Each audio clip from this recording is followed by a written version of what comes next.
Montana Territory, 1872. The late summer wind swept across the plains, carrying with it the scent of pine and promise, but Victoria Porter knew better than to trust in promises. At 22 years old, she had learned the harsh lesson that in this unforgiving land, a woman stood alone or not at all. Victoria wiped a strand of honey-blonde hair from her forehead, her blue calico dress stained with the day's labor. The struggling cattle ranch she'd inherited from her father 6 months prior was barely hanging on. 2 seasons of drought had left the land parched, and cattle prices had fallen to new lows. The neighboring ranchers, all men with far more resources, circled like vultures, waiting for her inevitable failure.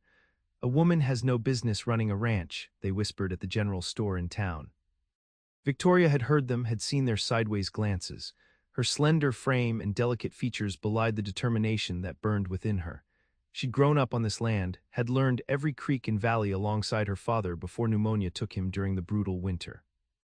"I don't need anyone," she muttered to herself as she hauled another bucket of water to the garden that provided most of her food. "The frontier takes more than it gives." That's the truth of it. The dying sunlight caught the gleam of her mother's wedding ring, still worn on a chain around her neck. Her parents' love story had ended tragically when her mother died in childbirth when Victoria was only 5. Her father had never remarried, had poured himself into the ranch and raising his daughter. "Love is a luxury," she reminded herself. "Survival is what matters now." As dusk fell across the Double P Ranch, Victoria squinted at the horizon, noticing a figure approaching on horseback. Visitors were rare and rarely brought good news. She reached for the shotgun that leaned against the porch railing, another lesson her father had insisted upon. The rider approached slowly, deliberately, a young man with broad shoulders and a worn leather vest.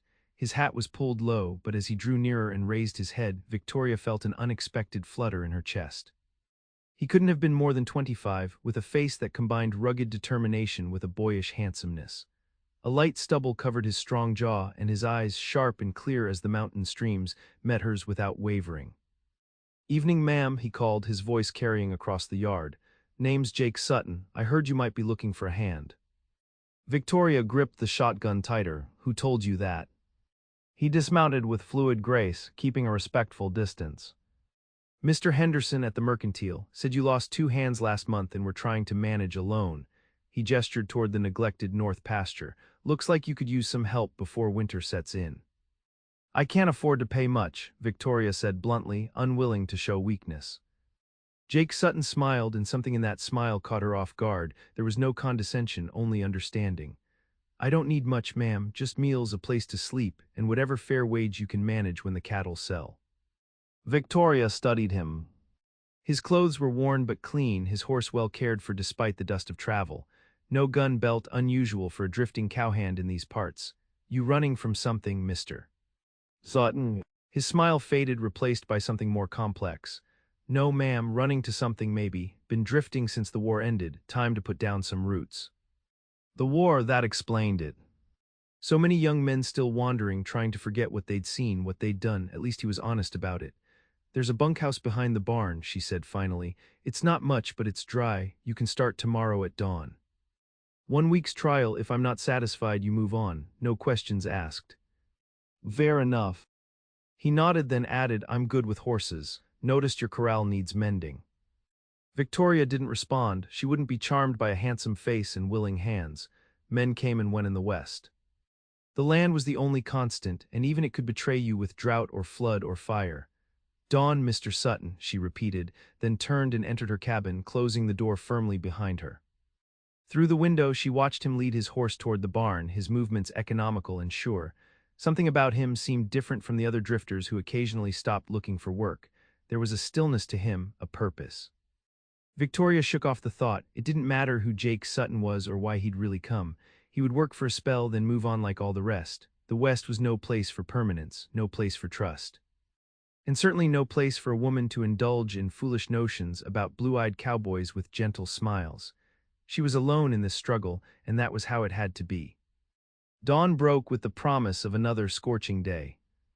Victoria had already been up for an hour, feeding the chickens and starting breakfast when Jake appeared at the door of the cabin. "Morning, Miss Porter," he said, hat in hand. The rising sun caught the gold in his light brown hair.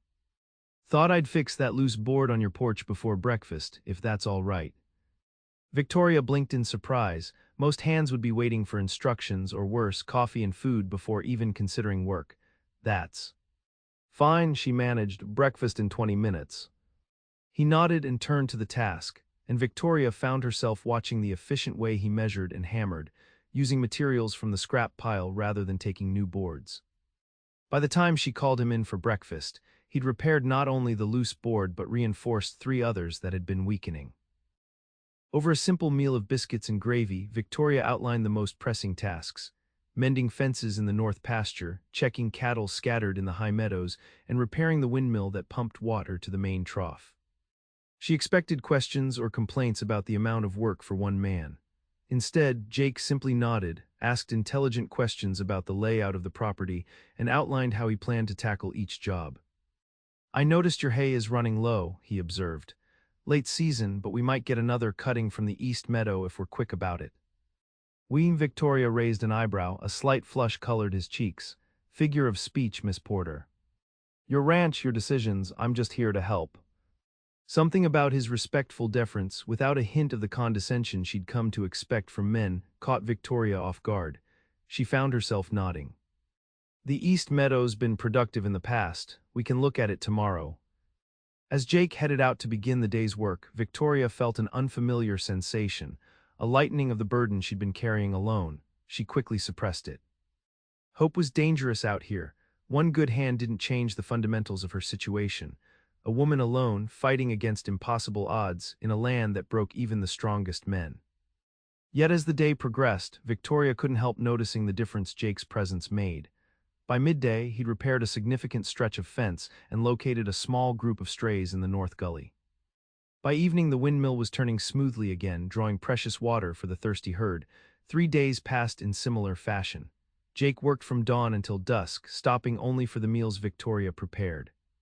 He spoke little about himself, deflecting personal questions with polite but vague answers. He'd fought for the Union, had family back east he rarely mentioned, and had been working his way west for reasons he kept to himself.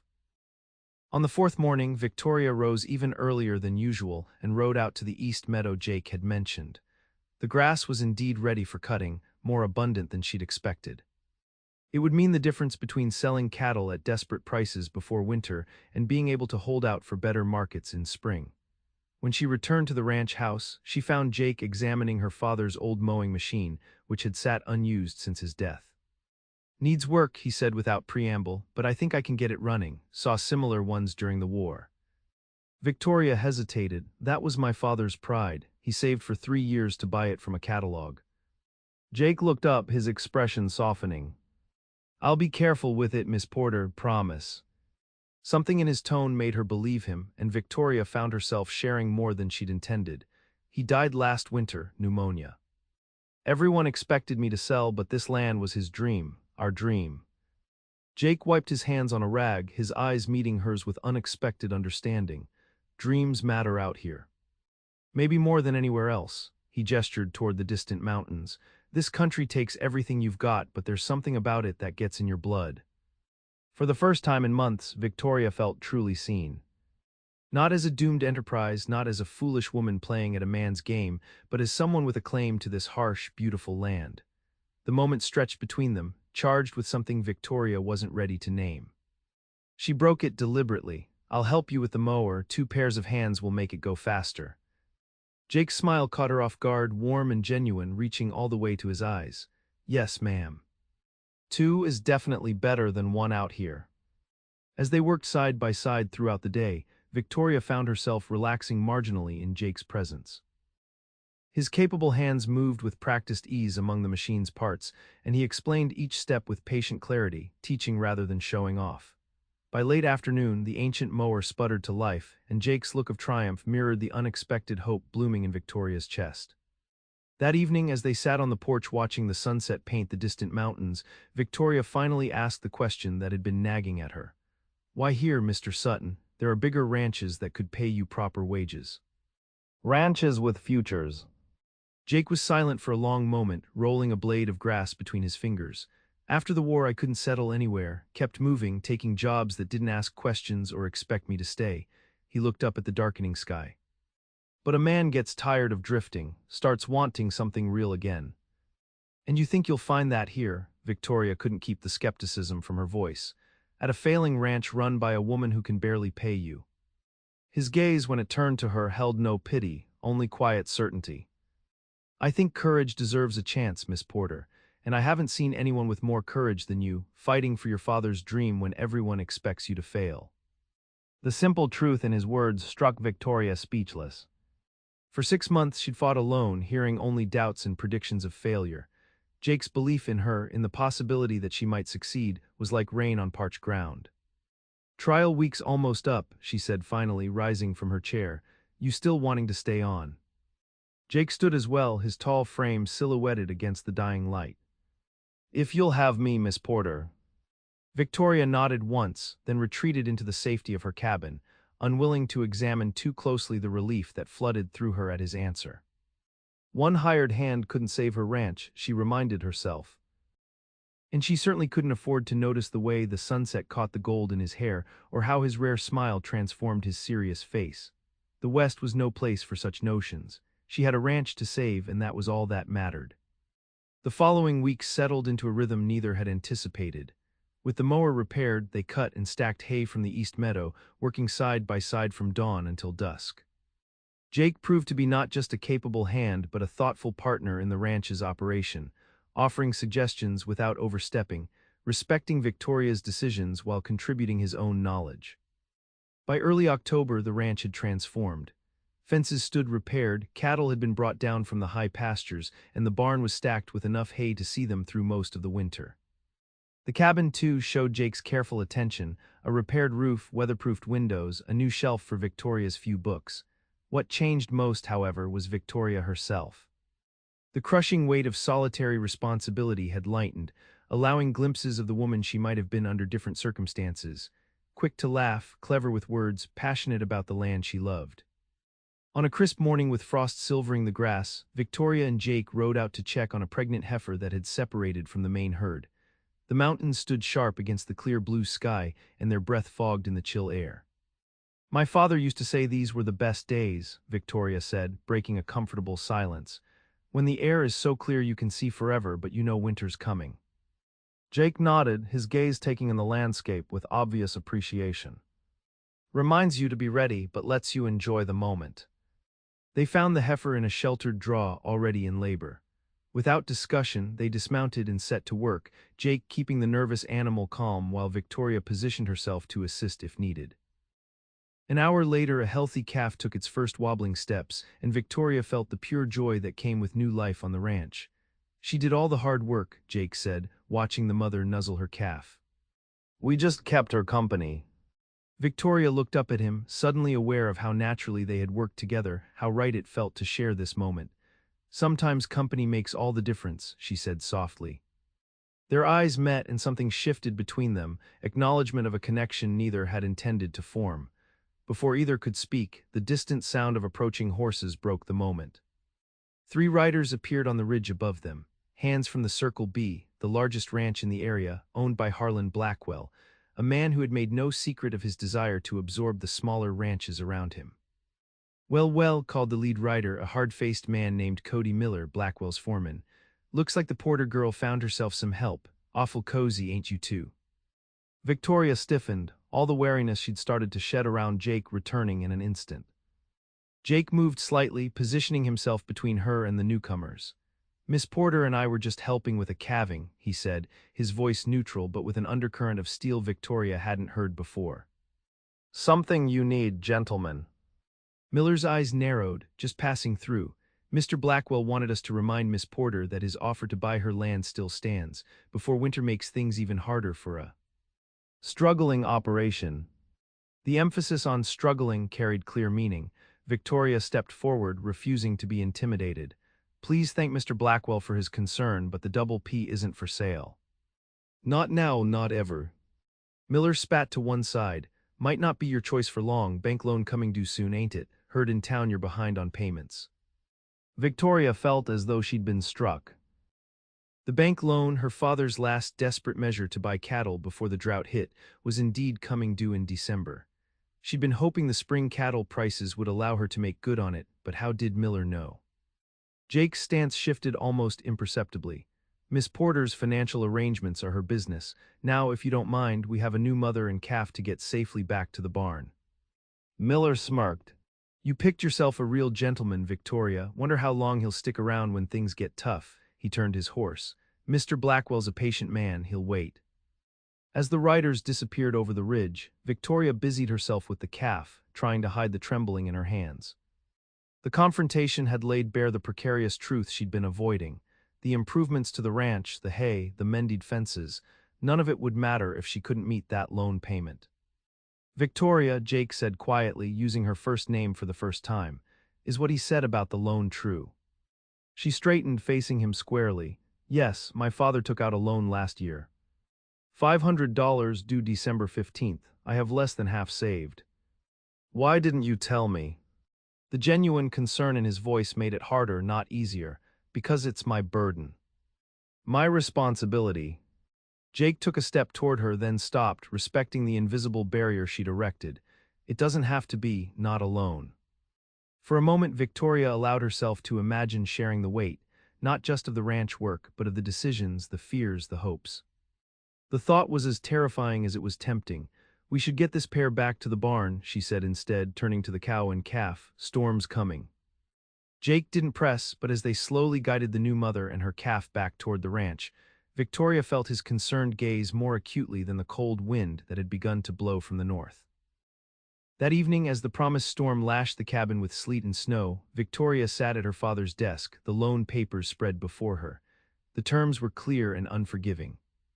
Payment in full by December 15th, or foreclosure proceedings would begin. Blackwell had obviously learned of it, perhaps from someone at the bank, and was simply waiting, vulture-like, for her failure. A knock at the cabin door startled her. Jake stood on the threshold, snow dusting his shoulders. "Checked the animals," he reported. "Everything's battened down. Thought you might want some company with the storm howling." Victoria hesitated, then stepped back, allowing him inside. The small cabin seemed to shrink with his presence, making her acutely aware of him in a way she hadn't permitted before. Jake's gaze fell on the papers on the desk, but he made no comment, instead moving to the fireplace to add another log. The flames leaped higher, casting his profile in golden light. "My father believed this land would provide for us," Victoria said suddenly. "Not just subsistence, but a real life, a good life." Jake turned to face her. "He wasn't wrong, this is good land. But not enough of it, not without capital to expand, to survive the bad years." Victoria gestured to the papers. "I've run the numbers every way I can. Even if we sell every cow that can be spared, even with the hay we've put up." She trailed off, the truth too painful to voice. Jake crossed to the desk, his eyes scanning the documents with quiet intensity. "There might be another way," he said after a long moment. "The cattle drive to Cheyenne, prices there are higher than selling locally." Victoria shook her head. "That's a month-long drive at least. I'd need hands to help, hands I can't pay until after the sale." "You have me," Jake said simply. "One man and one woman can't drive 30 head of cattle across 300 miles of open country." "It's impossible." Jake's expression grew thoughtful. "Not impossible, difficult, yes, but the Larson brothers owe me a favor from 2 seasons back. They might ride with us for a percentage rather than upfront wages." "Us?" Victoria caught the word immediately. Jake met her gaze steadily. "I'm not going anywhere, Victoria, not unless you ask me to." The promise in those words hung between them, weighted with implications neither was ready to fully acknowledge. Victoria turned away, moving to the window where sleet pattered against the glass. "Why are you really here, Jake? And don't tell me it's for the magnificent wages or the luxurious accommodations." She heard him take a step closer, though he remained a respectful distance behind her. "After the war," he said quietly, "I couldn't find my place anymore. Everything I'd left behind seemed changed, or maybe I was the one who'd changed. I drifted, taking jobs, moving on when the memories got too close." Victoria turned to face him, struck by the raw honesty in his voice. "Then I heard about a young woman trying to run her father's ranch alone, against all odds, someone who refused to give up what she loved, no matter how hard the fight." A faint smile touched his lips. "Reminded me there are still things worth fighting for." The simplicity of his answer, the quiet dignity in his stance, somehow it broke through defenses Victoria hadn't even realized she'd built. For 6 months she'd told herself that being alone was safer, that needing no one meant risking nothing, that the West was no place for connection, for trust. Yet here stood a man offering exactly that, not out of pity or calculation, but out of genuine respect and something deeper, something neither had put into words. The cattle drive would be dangerous, she said finally. Even with the Larson brothers, we'd be undermanned. The weather could turn, raiders, thieves. All true, Jake agreed. But sometimes the risky choice is the only one that offers a real chance. Victoria wasn't sure if they were still talking about the cattle drive, and from the intensity in Jake's blue eyes, she suspected he wasn't either. The air between them seemed charged with unspoken possibilities. We'll need supplies, she said, making her decision. And maps. My father made the drive once years ago. He kept detailed notes. Jake's smile, rare and transformative, warmed something long cold within her. I'll ride to town tomorrow, weather permitting, talk to the Larsons. As he prepared to brave the storm back to the bunkhouse, Jake paused at the door. Victoria, he said, her name sounding different in his voice.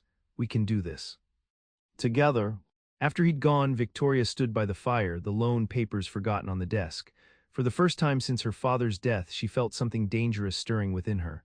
Hope. The next 2 weeks passed in a flurry of preparation. Jake returned from town with cautious good news. The Larson brothers, Ethan and Samuel, had agreed to ride with them for a percentage of the sale rather than upfront payment.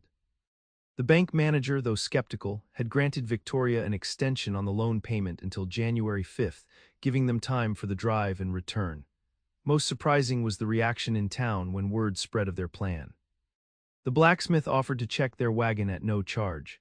Mrs. Henderson at the mercantile extended credit for supplies they couldn't afford immediately. Even the taciturn postmaster provided recent reports of trail conditions from his correspondence network. People are rooting for you, Jake explained as they sorted supplies in the barn. They're tired of watching Blackwell swallow up every small spread in the county. Victoria, sorting through her father's trail maps, looked up in surprise. I thought they all believed a woman couldn't run a ranch.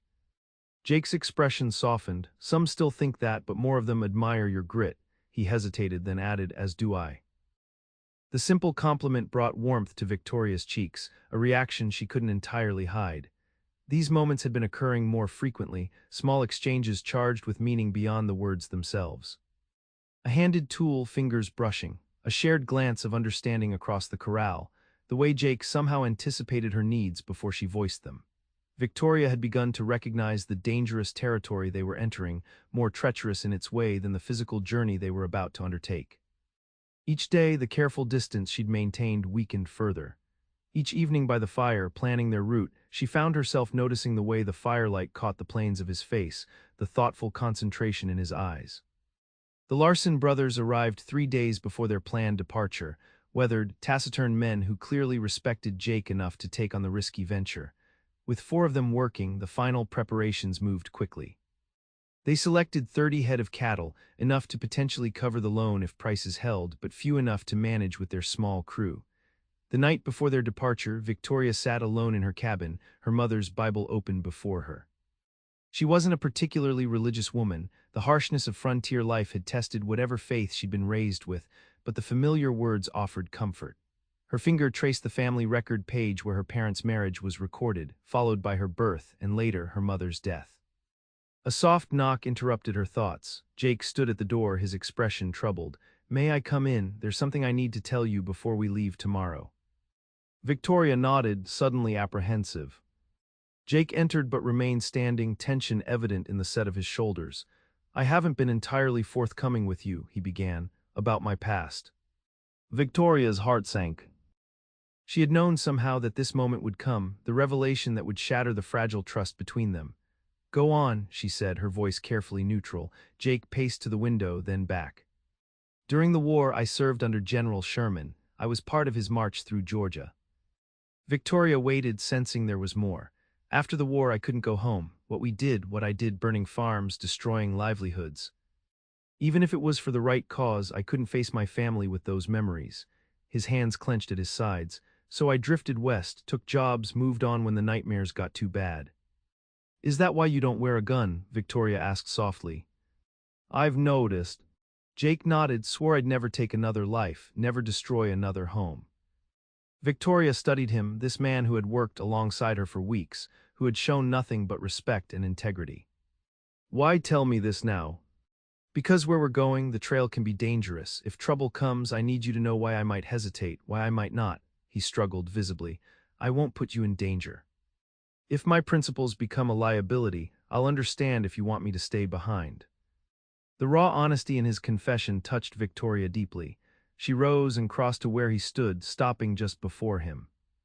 The war asked terrible things of young men on both sides, she said quietly. What matters is the man standing before me now, the one who's helped save my father's dream when he had no obligation to do so. Relief flooded Jake's features, followed by something more complex. Victoria, Whatever he might have said was interrupted by the sound of approaching horses, too many and coming too fast for a friendly visit at this hour. Jake moved instantly to the window. Riders, he said tersely. 6, maybe 7, moving with purpose. Victoria grabbed her shotgun from beside the door, just as shouts erupted from the direction of the bunkhouse. A moment later, the night exploded in gunfire. The Larsons, Victoria gasped. They were in the bunkhouse. Jake was already moving toward the door. Stay here, bar the door behind me. No, Victoria blocked his path. We face this together. Before Jake could argue, the cabin door burst open. Cody Miller stood framed in the doorway, a revolver in his hand and 3 men behind him. Beyond them in the yard, Victoria could see flames rising from the bunkhouse. Evening, Miss Porter, Miller drawled. Seems your new hands ran into some trouble. Resisting arrest they were. Arrest? Victoria's grip tightened on her shotgun. On what charges? Cattle rustling, Miller said with mock regret. Mr. Blackwell's missing some stock. Funny coincidence, you planning a cattle drive with unmarked beeves. Jake had gone very still. The Larsons, he said quietly. Are they alive? One of Miller's men laughed. Alive enough to hang proper once the marshal gets here, if they survive their injuries. Victoria felt sick. This was no coincidence. It was a deliberate plan to destroy her last chance to save the ranch. Our cattle are properly branded, she said, fighting to keep her voice steady. Any marshal can verify that. Maybe so, maybe not, Miller shrugged. But by the time that's sorted out, you'll have missed your window for the drive. And that loan payment, his gaze shifted to Jake. As for you, we know who you are, Sutton, or should I say Captain Sutton. Jake's expression didn't change, but Victoria felt him tense beside her. Mr. Blackwell has friends in Missouri who have been looking for a certain Union officer. Seems some property went missing during the war. Valuable property. Miller's smile was ugly. Silver specifically. A whole lot of it. That's a lie, Jake said, his voice dangerously calm. I never took anything. Your word against theirs, and out here a Yankee officer's word doesn't count for much. Miller gestured with his gun. Now, Miss Porter, Mr. Blackwell is still willing to be generous. Sign over the deed tonight, and we forget about the rustling charges. Even let your pet Yankee here ride away before those Missouri men arrive. Victoria felt the world narrowing around her. Everything she'd feared was coming to pass: betrayal, loss, the crushing of her father's dream. Except, the betrayal wasn't coming from Jake. She could feel the truth of it in the steady way he stood beside her, unarmed but unflinching. Get out of my house, she said, raising the shotgun. Now. Miller's expression hardened. Don't be stupid, girl. There are 4 of us here and more outside. You really want to die for this worthless piece of land? It's not worthless, Victoria said, a lifetime of love for the double P steadying her aim. And I'm not alone. Jake moved slightly, positioning himself to act if needed. Your employer is committing multiple crimes here, Miller. Arson, false imprisonment, attempted land theft. Even in frontier justice, that doesn't end well. Something in Jake's calm certainty made Miller hesitate. Victoria saw the calculation in his eyes. How far was he willing to go? Murder would be difficult to explain, even for someone with Blackwell's influence. The tense standoff was broken by new shouts from the yard, and then the unmistakable voice of Sheriff Taylor. Miller, what the hell is going on here? I can see that fire from town. Relief weakened Victoria's knees, but she kept the shotgun steady. Miller's face contorted with rage and frustration. This isn't over, he snarled, backing toward the door. Blackwell gets what he wants. One way or another. As Miller and his men retreated, Victoria finally lowered the shotgun, her hands trembling with delayed reaction. Jake moved immediately to check the yard, returning moments later. Sheriff's got Miller and his men contained. The Larsons are hurt but alive. Doc Jenkins is with them. Victoria sank into a chair, the magnitude of what had almost happened crashing over her. The cattle drive. Is delayed, not cancelled, Jake said firmly, kneeling before her. Victoria, look at me. She raised her eyes to his, finding strength in his steady gaze. Miller lied about the silver. It's an old accusation used against several officers in my regiment. Investigated and dismissed years ago. His hands covered hers, warm and reassuring.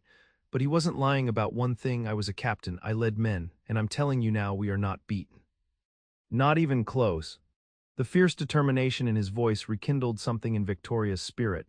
She straightened, squeezing his hands. We'll need to revise our plan, she said, practical even in crisis. With the Larsons injured. Jake smiled, that rare transformation that never failed to affect her. That's my girl, he said softly. Then, realizing what he'd said, he started to pull back. I mean. Victoria didn't let him retreat. She held his hands firmly in hers. Yes, she said simply, I am. The moment stretched between them, full of unspoken meaning. Then the sheriff's voice called from outside, breaking the spell. As they went to deal with the aftermath of Miller's attack, Victoria felt something fundamental had shifted. The fortress walls she'd built around her heart had developed an unmistakable breach. And for the first time since her father's death, she wasn't afraid of what might enter. In the days that followed, the Double P became the center of unexpected activity. Sheriff Taylor, outraged by Blackwell's heavy-handed tactics, stationed a deputy at the ranch while he pursued charges against Miller. The Larson brothers, recovering at Doc Jenkins's house in town, sent word that they'd still join the drive as soon as they were able, perhaps meeting the others on the trail. Most surprising was the arrival of 3 young cowboys from neighboring small ranches, offering to ride with the drive. Blackwell's been squeezing all of us, explained Daniel Wheaton, whose family ran a small horse operation to the east. Time someone stood up to him. With new hands, preparations resumed with renewed urgency. Jake, revealing the leadership skills of his military past, organized the men and planned their route with Victoria. The sense of purpose that filled the ranch was palpable, no longer just Victoria's private struggle, but a community's stand against a common threat. 5 days after the attack, under a clear autumn sky, the cattle drive departed the Double P. Victoria rode at the front alongside Jake, her father's well-worn trail maps secure in her saddlebags. Behind them came 30 head of cattle, 3 determined cowboys, and a supply wagon driven by Old Pete, a former trail cook who'd appeared the day before departure, declaring himself bored with retirement. As the ranch buildings disappeared from view, Victoria felt a curious mixture of trepidation and exhilaration. She had never ventured so far from the land that had always been her home. Yet with each mile, she was fighting for that very home in a way she'd never anticipated. The first week passed without major incident, though the work was grueling. Days were spent pushing the herd across increasingly rugged terrain, nights keeping watch and snatching brief hours of sleep. Victoria worked alongside the men, earning their respect with her knowledge of cattle and her unwillingness to claim any privilege as the boss. It was during the quiet night watches that she and Jake found moments alone, sitting beside the campfire while the others slept. Their conversations deepened, revealing layers of each other that daily ranch work had never uncovered. Jake spoke of his childhood in Pennsylvania, his reluctant entry into the war, his dreams of someday building something lasting.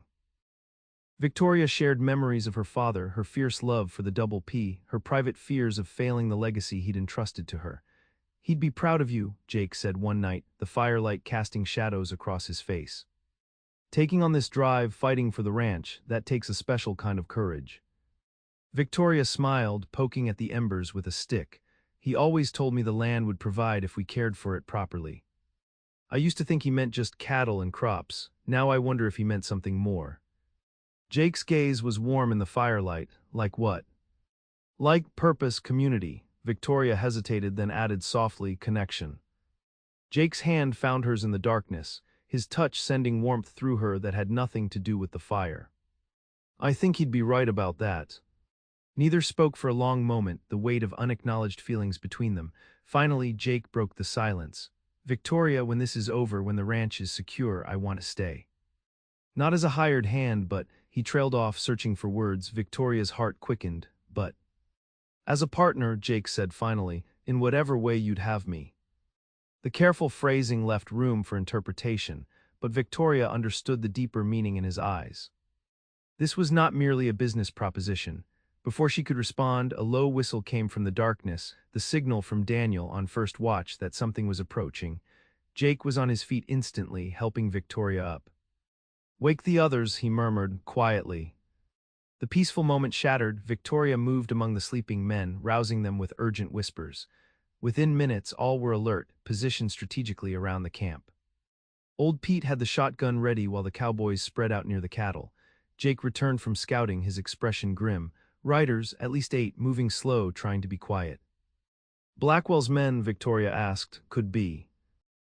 Could be ordinary rustlers. Either way, they're not here for a social call. Victoria felt fear twist in her stomach. Their small group was outnumbered, potentially outgunned. What do we do? Jake's calm confidence steadied her. We use what we have, knowledge of our position, the element of surprise, and these. He gestured to a pile of dried brush they'd collected for the morning fire. Understanding dawned. A diversion. Jake nodded. Old Pete and I will create a distraction on the east side. When they investigate, you and the boys drive the cattle north hard and fast. There's a narrow valley 2 miles up that would be defensible.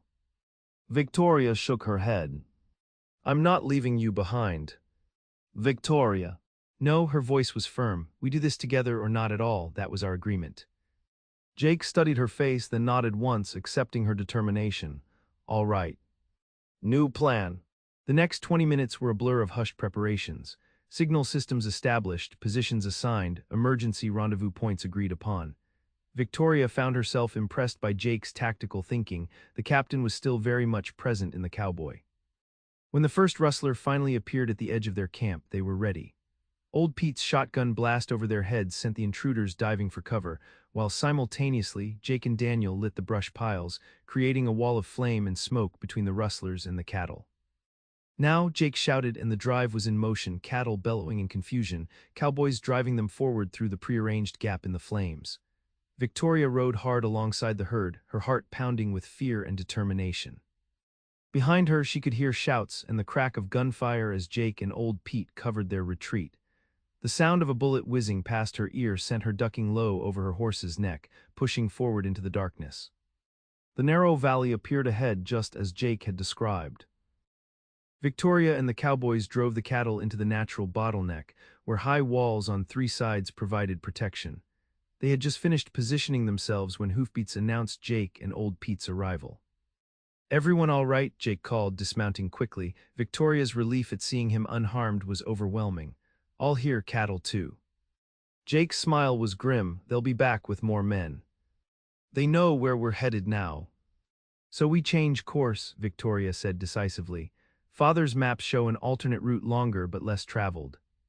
Jake nodded. "We'll rest the herd for 2 hours, then move out before dawn." He looked at each of them in turn. "Good work, all of you." They thought we'd be easy pickings. They were wrong. As the others prepared for the brief rest, Jake pulled Victoria aside. "You handled yourself well back there," he said quietly. "Not everyone keeps their head in a situation like that." Victoria felt a strange calm had settled over her. "I realized something when those bullets were flying," she said. "I'm not afraid of losing the ranch anymore." Jake's brow furrowed. "No. I'm afraid of losing what we're building." She met his eyes steadily. "Together." The words hung between them, weighted with meaning beyond the cattle drive or the ranch itself. Jake's hand rose, gently brushing a strand of hair from her face, his touch lingering against her cheek.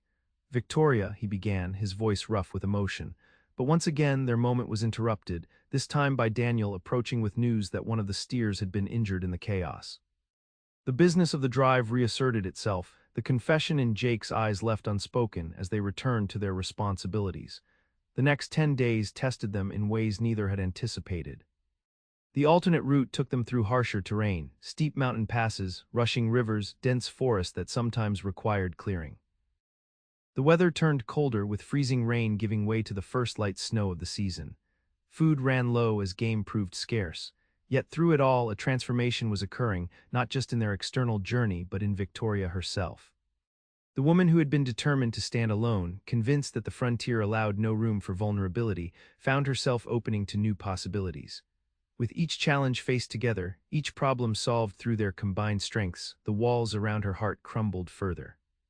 Jake, too, was changing. The weight of his past, the war, the accusations, the years of drifting seemed to lighten. His rare smiles came more frequently, especially for Victoria. His natural leadership emerged not as domination but as partnership, valuing her insights and deferring to her knowledge of the cattle and the land. When they finally reached the outskirts of Cheyenne, 17 days after leaving the Double P, they were a different group than those who had departed. Tired, dirty, weather-beaten, but united by shared purpose and hard-won victory. The cattle, despite the difficult journey, were in good condition, and the reports from town were encouraging. Beef prices were high due to unexpected demand from railroad construction crews. "We did it," Victoria said softly, as they made camp for the last night before entering the stockyards. Against all odds.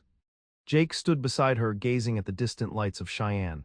"You did it, Victoria. This was your drive, your vision. We just helped you get there." She turned to him, suddenly unwilling to allow another moment to pass without speaking the truth that had been growing between them. "No, Jake, I couldn't have done this without you, not just your skills or your strength, but," she hesitated, then forged ahead, "your belief in me, in us." Jake's expression softened, the guardedness that had been his companion for so many years falling away completely. "There's been an us for quite some time now, hasn't there?" he said quietly, even when neither of us was ready to name it. Victoria nodded, her heart racing. "I'm ready now." He moved closer, one hand gently cupping her face. "So am I." When his lips finally met hers, Victoria understood what her father had meant about the land providing what was needed. Not just cattle or crops or timber, but this connection, this partnership forged in shared struggle and mutual respect. The kiss deepened, conveying all the words they had left unspoken during the long journey. "I love you, Victoria Porter," Jake whispered when they finally drew apart. "I think I have since that first morning when you stood on your porch with a shotgun, defying the whole world to take what was yours." Victoria laughed softly, joy bubbling up from some long untapped source within her. "And I love you, Jake Sutton, former captain, reluctant cowboy, and the most honorable man I've ever known." The future stretched before them, uncertain still, with challenges yet to face. Blackwell remained a threat. The ranch would need rebuilding and expansion. The frontier would continue to test them in countless ways. But as they stood together under the vast Wyoming sky, Victoria knew with bone-deep certainty that they would face it all as they had faced this journey. Side by side, each making the other stronger. The cattle sale exceeded even their most optimistic expectations. Railroad expansion had created unprecedented demand, driving prices to record highs. When the last steer was sold, Victoria found herself holding nearly twice the amount needed to repay the bank loan. "Enough to make improvements to the ranch," Jake observed as they counted the money in their hotel room. "Maybe buy that adjacent parcel your father always wanted." Victoria looked up from the neat stacks of bills. "Our ranch," she corrected softly, "if you meant what you said about becoming partners." Jake set aside the money, moving to kneel before her. "I meant every word, but I'd like to be more specific about the type of partnership I'm proposing." From his pocket he withdrew a simple gold band, obviously newly purchased in town. "Victoria Porter, I'm asking you to be my wife, to build a life together on the land you love so fiercely, to face whatever comes, good seasons and bad, profit and loss, joy and hardship, as one." Tears sprang to Victoria's eyes, not of sadness, but of a happiness so complete it overwhelmed her. "Yes," she whispered, "with all my heart, yes." The journey back to the Double P took half the time of the outward trek, their small party pushing hard through increasingly wintry conditions. Victoria and Jake rode side by side, making plans for their future with growing excitement. The wedding would be small, but soon, neither wanted to wait long to begin their life together. The ranch would need significant work before spring, but with the loan repaid and capital for improvements, its prospects had never been brighter. When they crested the final ridge overlooking the Double P, however, their happy planning came to an abrupt halt. Below them, where the ranch building should have stood, was a scene of devastation. The barn was a charred skeleton. The corral fences were broken and scattered. Only the cabin remained partially intact, its roof damaged but walls still standing. "No," Victoria breathed, horror washing over her. "No, no, no." Jake's face had gone hard, the carefree man of moments before replaced by the calculating captain. "Stay here," he ordered the others, then to Victoria. "We'll approach carefully. Could be a trap." But Victoria was already urging her horse forward, unable to process the destruction of everything she'd fought so hard to save. Jake caught up quickly, positioning himself slightly ahead of her as they approached the ruined homestead. As they drew nearer, a figure emerged from the damaged cabin, Sheriff Taylor, his expression grave. Behind him came others, Doc Jenkins, the banker Mr. Hoffman, and several townspeople Victoria recognized. "Miss Porter," the sheriff called, removing his hat. "Mr. Sutton, we've been hoping you'd return soon." "What happened?" Victoria demanded, dismounting. "Blackwell's men." The sheriff nodded grimly. 3 nights ago. Miller and about a dozen others claimed they were executing a foreclosure on behalf of the bank. He glanced at the banker, who stepped forward. "Which was a bald-faced lie," Hoffman said indignantly. "Your loan isn't due until January, and I granted that extension in writing. I never authorized any action against your property, Miss Porter."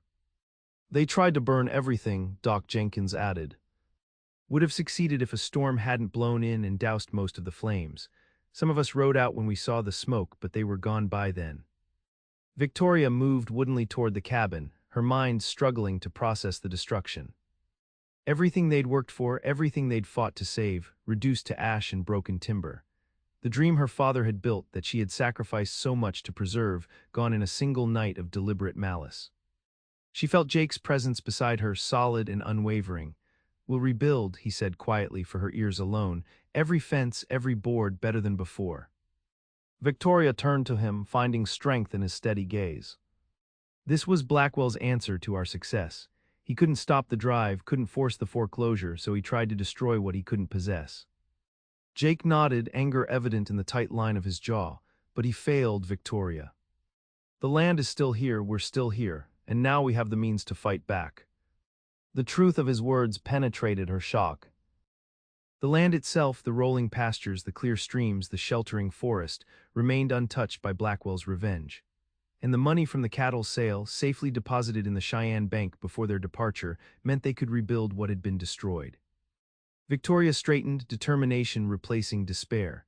"Sheriff," she called, turning to the waiting men, "I want to file formal charges against Cody Miller and Harlan Blackwell for destruction of property and attempted arson." The sheriff nodded. "Already gathering evidence, Miss Porter, and you're not alone. The Hendersons, the Wheelers, the Jacksons, all filed complaints about Blackwell's intimidation tactics while you were gone. Governor's sending a federal marshal to investigate." Something shifted in Victoria's understanding, the realization that their cattle drive had become more than a desperate bid to save one ranch. It had become a catalyst, inspiring others to stand against Blackwell's tyranny. "We'll need help rebuilding before winter sets in proper," Jake said, surveying the damage with a practical eye. "Willing to pay fair wages for good workers." "You'll have them," Doc Jenkins assured him. "Half the county's ready to pitch in after what Blackwell pulled. This wasn't just an attack on your ranch, Miss Porter. It was an attack on all of us who believe in making our own way." As the others discussed logistics and immediate needs, Jake drew Victoria aside, to the small rise where her father had built a rough bench overlooking the property. "I know this isn't how we imagined coming home," he said gently, "and if you want to postpone our plans until things are more settled." Victoria silenced him by placing her fingers against his lips. "No," she said firmly. "Blackwell tried to destroy what matters most to me. I won't let him delay our happiness by even a single day." Relief and love washed over Jake's features. He captured her hand, pressing a kiss to her palm. Then Mrs. Sutton to be, let's show him exactly what happens when he underestimates a woman like you and the man who loves her. Victoria smiled, truly smiled, despite the devastation around them. "A woman like me." "Brave," Jake said, drawing her closer. "Stubborn, fiercely devoted to what she loves." His voice dropped lower. "Beautiful beyond words, especially when she's plotting the downfall of cattle barons." Victoria laughed, the sound carrying across the ranch that, despite everything, still felt like home. "Then we have work to do, Captain Sutton. A home to rebuild, a wedding to plan, and a cattle baron to humble." "I can't think of anyone I'd rather do it with," Jake murmured, before capturing her lips in a kiss that promised a future neither could have imagined when he first rode onto her land.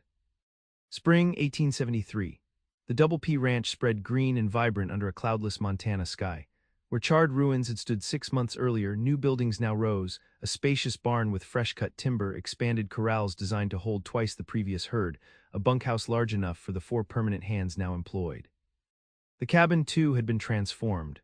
Rebuilt and enlarged with proper glass windows and a covered porch that wrapped around two sides, it stood as a testament to resilience and new beginnings.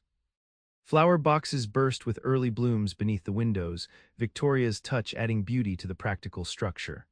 On the gentle rise overlooking the property, a small gathering had assembled beneath an arch of twisted willow branches. Sheriff Taylor, now sporting a federal marshal's badge, stood at its center.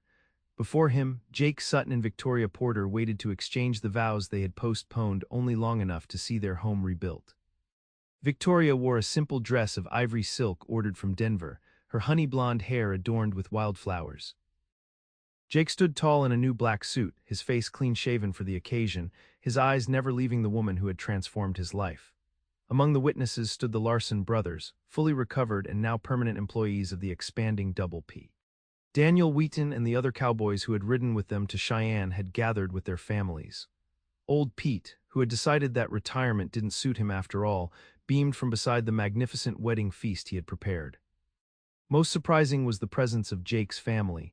His parents and younger sister, arrived by train just 3 days earlier after receiving the letters Jake had finally found courage to write. Their joyful reunion had healed wounds Jake had thought permanent, adding another layer of completion to the new life he and Victoria were building. As they spoke their vows beneath the Montana sky, on land that had endured through hardship and renewal, Jake and Victoria made promises that acknowledged both the struggles behind and those yet to come. They pledged not an easy path but a shared one, not freedom from frontier hardship but partnership in facing whatever challenges arose. Not blind faith but clear-eyed commitment to the truth they had discovered together. That love, like the land itself, required both tender care and fierce protection to flourish. When Marshal Taylor pronounced them husband and wife, the cheer that went up from the gathered community echoed across the valley, a sound of triumph, of celebration, of a future hard-won and deeply valued. Later, as sunset painted the distant mountains with gold and rose, Jake found his bride standing on their new porch, gazing out over their land. "Having second thoughts, Mrs. Sutton," he teased gently, coming to stand beside her. Victoria turned, her face luminous with happiness. "Only about where to put the apple orchard. Father always wanted one but never found the right spot." Jake slipped his arm around her waist, drawing her close. "I think along the eastern slope. Good morning sun, protected from the worst winds." "Perfect," she agreed, leaning her head against his shoulder. "And next spring we should expand the south pasture. The new calves will need the extra grazing." Jake smiled, recognizing in her practical planning the deep contentment he felt himself, the joy of building something lasting together. "Always thinking ahead." "I learned that from my father," Victoria said softly, "and something else too." "What's that?" She turned in his arms, her eyes reflecting the last golden light of day. "That when you love something, a piece of land, a dream, a person, you fight for it. You don't give up even when it seems impossible." "Like a young woman trying to save her ranch alone," Jake murmured, brushing a strand of hair from her face. "Or a former soldier trying to outrun his past," she countered gently.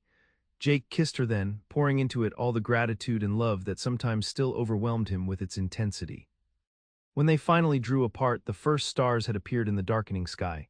"We should join our guests," Victoria said, though she made no move to leave his embrace. "In a minute," Jake replied, his gaze taking in their home, their land, and the woman who had given him a second chance at belonging. "I want to remember this moment, everything we've overcome to get here." Victoria nodded, understanding perfectly. "And everything's still to come." In the distance, a coyote called, a reminder of the wild heart that still beat beneath the settled land. The spring breeze carried the scent of new growth and possibility.